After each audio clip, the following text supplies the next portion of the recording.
Hello students, today we are going to learn the part 2 of the story 3 question. So before we start part 2, let's recall the first part of the story in brief. So I already uploaded video regarding part 1. So you can watch part 1 in detail from those videos, okay? So let's see the brief introduction of the story. तो part 1 में क्या है कि एक राजा हैं जिन्हें अपने 3 सवालों का जवाब चाहिए। तो वो अपने सवाल के जवाब पाने के लिए क्या करते हैं, अपने राज्य में सारे मैसेंजर को भेज देते हैं, ये प्रॉमिस करते हुए कि ये संदेश देने के लिए कि जो भी राजा का क्वेश्चन का सही आंसर देगा उन्हें huge amount of money as a reward दिया जाएगा। तो सभी जितने वाइस मैन होते हैं वो सब राजा के दरबार में आते हैं और अपने अपने आंसर्स देते हैं, लेकिन राजा को सेटिस्फाई महसूस नहीं होता, राजा सेटिस्फाई नहीं होते उनके आंसर से। तो फिर वो सोचते हैं कि वो हार्मिट के पास जाएंगे, उस हार्मिट के पास जो कि अपनी बुद्धिमानी के लिए जाना जाता था और वो अकेले रहता था, जंगल में रहता था और वो अपना जगह छोड़ के कहीं नहीं जाता था। इसलिए राजा सोचे कि राजा हार्मिट के वहाँ जाएंगे, ठीक है। तो राजा चले जाते हैं, तो क्या देखते हैं कि वो अपने हट के आसपास का सॉइल डिग कर रहा है। सॉइल डिग कर रहा है तो राजा जाते हैं, तो राजा को हार्मिट विश करता है और फिर राजा भी बाद में हेल्प करने लगते हैं हार्मिट का। इसके बाद अपना क्वेश्चन पूछते हैं, लेकिन हार्मिट कोई आंसर नहीं देता है। इसके बाद फिर पूछते क्वेश्चन, थोड़ी देर बाद फिर से पूछते, फिर से आंसर नहीं देते हैं हार्मिट। इसके बाद ऐसे करते करते शाम हो जाता है। तो शाम होता है तो हार्मिट क्या देखता है कि कोई एक आदमी है जो कि दौड़ते हुए उनके हट के पास आ रहा है। तो सेकेंड पार्ट आगे कंटिन्यू करते हुए देखते हैं आगे क्या होता है। The king turned round and saw a bearded man running towards them. His hands were pressed against his stomach, from which blood was flowing. When he reached the king, he fainted and fell to the ground. तो राजा भी मुड़ के देखते हैं तो देखते हैं एक दाढ़ी वाला आदमी उनकी तरफ भागते हुए आ रहा है और वो अपने पेट को, स्टोमक को अपने हाथ से प्रेस किए हुए है, दबाए हुए है, ठीक है।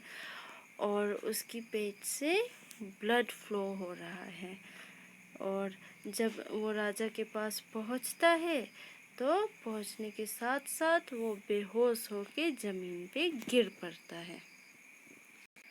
The king and the hermit removed the man's clothes and found a large wound in his stomach.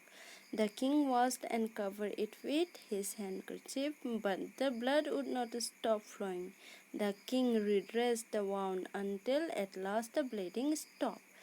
तो किंग और हार्मिट मिलके उस जो जिसको चोट लगा है, जिसके पेट से खून निकल रहा है, उस आदमी का कपड़ा निकालते हैं तो देखते हैं कि स्टोमक में घाव है, ठीक है, घाव है, जख्म है, ठीक है। और तब क्या करते हैं, राजा उस घाव को साफ करते हैं और अपने रुमाल से उस घाव को कवर करते हैं, लेकिन फिर भी खून का जो बहना है वो रुकता नहीं है। तो राजा बार बार फिर से रीड्रेसिंग करते हैं वाउंड को, घाव को, ठीक है। जब तक स्टॉप नहीं हो जाता है ब्लीडिंग तब तक वो इसी तरह से रीड्रेस करते रहते हैं। The man felt better and asked for something to drink. The king bought fresh water and gave it to him. तो थोड़ी देर बाद क्या होता है कि वो मैन जो है, वो जो आदमी है, बेटर फील करता है। इसके बाद वो कुछ पीने को मांगता है। तो राजा क्या करते हैं, राजा फ्रेश वाटर लेके आते हैं और उस आदमी को देते हैं। By this time the sun had set and the air was cool. The king, with the hermit's help, carried the wounded man into the hut and laid him on the bed. The man closed his eyes and lay quiet. The king, tired by his work and the work he had done, lay down on the floor and slept through the night. When he awoke, it was several minutes before he could remember. तो अब क्या होता है कि man मांगता है कुछ पीने को, तो राजा फ्रेश वाटर लेके आते हैं और उसे देते हैं। तब तक क्या होता है, उस समय तक एकदम सूरज ढल चुका होता है, एकदम बहुत शाम हो चुका होता है और ठंडी ठंडी हवा बह रही होती है। तो किंग और हार्मिट दोनों मिलके उस आदमी को हट के अंदर उठा के ले जाते हैं और बेड पे लेटा देते हैं। तो थोड़ी देर बाद मैन अपना आँख बंद करके सो जाता है और किंग भी बहुत थक गए थे, चलते चलते थके थे, फिर हार्मिट का काम में हेल्प किए थे ना, तो इस वजह से वो भी थक गए थे, तो वो भी नीचे सो जाते हैं, रात भर सोते हैं। जब वो उठते हैं तो उन्हें क्या याद रहता है? जब वो उठते हैं तो थोड़ा समय बाद उनको क्या याद आता है कि वो कहाँ है और वो स्ट्रेंजर जो है, स्ट्रेंज बियर्ड मैन, वो बेड पे लेटा हुआ है। Forgive me, said the beardman in a weak voice when he saw that the king was awake. तो वो जो मैन है वो देखता है कि राजा जग चुके हैं, तो राजा से कहता है कि मुझे माफ़ कर दीजिए। अपनी बहुत वीक वॉइस में, काँपते हुए, बहुत ही कमज़ोर आवाज़ में कहता है, मुझे माफ़ कर दीजिए। I do not know you and have nothing to forgive you for, said the king. तो राजा कहते हैं कि मैं तुम्हें जानता नहीं हूँ और माफ़ करने के लिए तो कुछ है भी नहीं, मैं तो तुम्हें जानता ही नहीं हूँ, किस चीज़ के लिए मैं माफ़ करूँ तुम्हें। You do not know me, but I know you. I am that enemy of yours who swore revenge on you because you put my brother to death and seized my property. तो आगे वो आदमी बोलता है कि आप मुझे नहीं जानते, लेकिन मैं आपको जानता हूँ। मैं आपका वो दुश्मन हूँ जो आपसे बदला लेने आया था, क्योंकि आपने मेरे भाई को डेथ का पेनल्टी दिया था, आपने डेथ का सज़ा दिया था, मौत का सज़ा दिया था मेरे भाई को, और मेरी सारी प्रॉपर्टी भी ले लिया था, इसलिए मैं आपसे बदला लेने आया हूँ। I knew you had gone alone to see that hermit and I made up mine to kill you on your way home. But the day passed and you did not return, so I left my hiding place and I came upon your bodyguard who recognized me and wounded me. आगे कहता है वो आदमी कि मुझे ये मालूम था कि आप हार्मिट से मिलने के लिए अकेले जा रहे हैं, तो मैंने अपना मन बनाया कि मैं उसी समय जब आप वापस हार्मिट के पास से वापस अपने महल में जा रहे होंगे, तो उसी समय मैं आप पे अटैक करूँगा और आपको मार दूँगा। लेकिन दिन बीतता गया तो आप वापस नहीं आए, तो मैं जहाँ छुपा था वहाँ से मुझे निकलना पड़ा। तो मैं निकला तो आपके बॉडीगार्ड ने मुझे देख लिया और पहचान लिया और मुझे ये घाव दिया। I escaped from him, but I should have died if you had not dressed me wound. I wished to kill you and you have saved my life. Now, if I live, I will serve you as your most faithful servant and will order my son to do the same. Forgive me. फिर आगे कहता है कि मैं आपको तो मारने आया था, लेकिन आपने मेरा जान बचा दिया, ठीक है, आपने मेरी लाइफ बचा दिया। अगर आपने मेरा जो घाव है इसको ड्रेस नहीं किया होता, इलाज नहीं किया होता, तो मैं अभी तक मर जाता। मैं आपको मारने आया था, लेकिन आपने मेरा लाइफ सेव कर दिया। अब मैं ज़िंदा हूँ। मैं अब से आपका मोस्ट फेथफुल सर्वेंट बन के रहूँगा और मैं अपने बेटे को भी सेम कहूँगा कि वो भी आपका सेवा करे। तो प्लीज़ मुझे माफ़ कर दीजिए। The king was very happy to have made peace with his enemy so easily and to have won him over as a friend. तो किंग को बहुत खुशी हुआ कि वो अपने दुश्मनों से सुलह कर लिया, पीस कर लिया बहुत ही आसानी से, और वो अपना एनिमी को एज ए फ्रेंड विन किया। ठीक है, वो अपना एनिमी का मन जीत लिया और एनिमी को फ्रेंड बना लिया।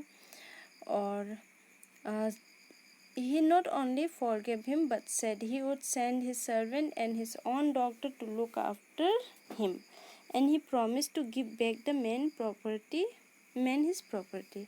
और राजा ने उसे माफ़ कर दिया और राजा ने उससे कहा कि मैं अपना बेस्ट सर्वेंट और अपना डॉक्टर आपको दूंगा देखभाल करने के लिए। और राजा ने ये भी प्रॉमिस किया कि जो भी उसका जो प्रॉपर्टी राजा ने ले लिया था वो उसे वापस कर देगा।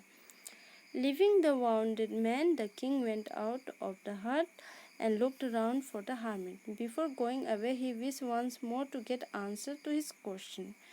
तो अब राजा अपने राज्य की ओर निकलने से पहले हार्मिट से और एक बार मिलना चाहता था। वो हार्मिट को उसके हट में यहाँ वहाँ ढूंढा।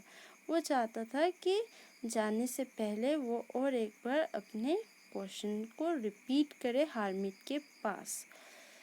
The hermit was on his knees sowing a seed in the beach that had been dug the day before. The king went up to the hermit and said, "For the last time I beg you to answer my question, wise man." तो राजा देखते हैं कि hermit जो पिछले दिन जो उन्होंने वो सॉइल डिग किया था ना, उसमें अब क्या कर रहे हैं, बीज सीड लगा रहे हैं। ठीक है, सीड्स लगा रहे हैं जो पिछले दिन में लास्ट दिन में उन्होंने डिग किया था सॉइल, उसमें अब सीड्स डाल रहे हैं हार्मिट। तो राजा जाते हैं उनके पास और कहते हैं कि हार्मिट मैं आपसे लास्ट टाइम अपने क्वेश्चन का आंसर पूछ रहा हूँ।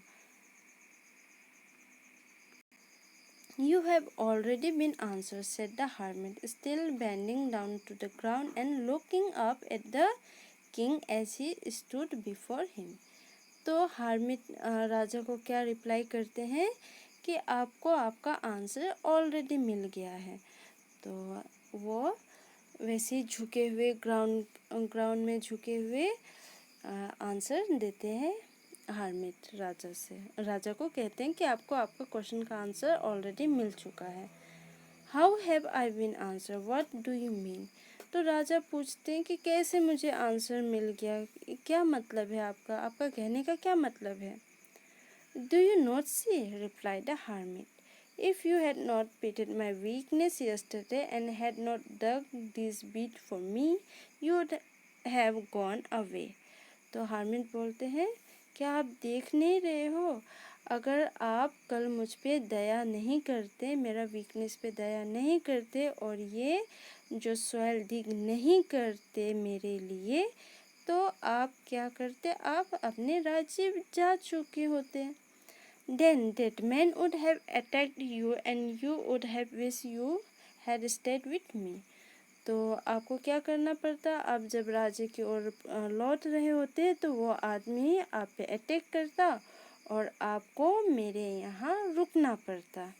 So the most important time was when you were digging the beds and I was the most important man and to do me good was your most important business. तो इस तरह से मैं वो आदमी हूँ, सॉरी, ये वो समय था, वो मोस्ट इम्पोर्टेंट समय था जब आप डिग कर रहे थे, वो जो टाइम था वो मोस्ट इम्पोर्टेंट टाइम था। और मोस्ट इम्पोर्टेंट मैन कौन था उस समय, मैं था। और आपका मोस्ट इम्पोर्टेंट काम क्या था, जो आप मेरे लिए मेरी सहायता कर रहे थे, मेरे अच्छे के लिए कर रहे थे, वो आपका मोस्ट इम्पोर्टेंट काम था। Afterward, when the man ran to us, the most important time was when you were caring for him. इसके बाद जब वो आदमी दौड़े दौड़े हमारे पास आया तो सबसे इम्पोर्टेंट टाइम वो समय था जब आप उसका केयर कर रहे थे. Because if you had not dressed his wound, he would have died without having made peace with you. क्योंकि अगर उस समय आप उसका घाव नहीं भरते तो क्या होता, वो आदमी मर जाता विदाउट पीस किए हुए, विदाउट बिना सुलह किए हुए वो आदमी मर जाता. So he was the most important man and when you did for him was your most important business. तो उस समय के लिए वो आपके लिए मोस्ट इम्पॉर्टेंट आदमी था और आप जो कर रहे थे वो मोस्ट इम्पॉर्टेंट काम था उस वक्त के लिए. Remember then, there is only one time that is important and that time is now. ये हमेशा याद रखना चाहिए कि एक ही समय सबसे ज़्यादा इम्पोर्टेंट होता है. वो समय कौन सा होता है? जो प्रेजेंट में जो समय होता है वो ही समय मोस्ट इम्पोर्टेंट टाइम होता है. ठीक है. It is the most important time because it is the only time we have any power to act. और वो समय इम्पोर्टेंट क्यों होता है? जो प्रेजेंट का समय है वो इम्पोर्टेंट क्यों होता है? क्योंकि वो ही एक ऐसा समय है जिसमें हम कुछ कर सकते हैं. हमारे पास पावर है कुछ करने का. The most necessary person is the person you are with at a particular moment. और उस समय सबसे इम्पोर्टेंट पर्सन कौन होता है? वो आदमी होता है जो आपके साथ होता है. उस वक्त जो आपके साथ होता है वो मोस्ट इम्पोर्टेंट पर्सन होता है. For no one knows what will happen in the future and whether we will meet anyone else. और हम ये नहीं जानते हैं कि फ्यूचर में क्या होने वाला है और फिर जो आदमी एट प्रेजेंट हमारे साथ है वो फ्यूचर में हमारे साथ हो या ना हो ये हम नहीं जान सकते. तो मोस्ट इम्पॉर्टेंट पर्सन कौन होता है? जो एट प्रेजेंट उस वक्त हमारे साथ होता है वही आदमी मोस्ट इम्पॉर्टेंट पर्सन होता है. The most important business is to do that person good because we were sent into this world for that purpose alone. और मोस्ट इम्पॉर्टेंट काम क्या होता है? लोगों का भला करना मोस्ट इम्पॉर्टेंट काम होता है. क्योंकि हमें इसी काम के लिए भगवान ने इस दुनिया में भेजा है.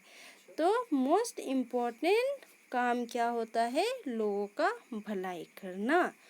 तो इस तरह से राजा को अपने क्वेश्चंस का आंसर मिल गया. ठीक है. सो आई होप आप लोगों को ये स्टोरी बहुत अच्छा लगा होगा. सो इस वीडियो को लाइक ज़रूर कर दीजिए और कमेंट सेक्शन में जाके बताइए कैसा लगा ये वीडियो एंड मेरे इस चैनल को सब्सक्राइब ज़रूर कर लीजिए. So thank you so much for watching.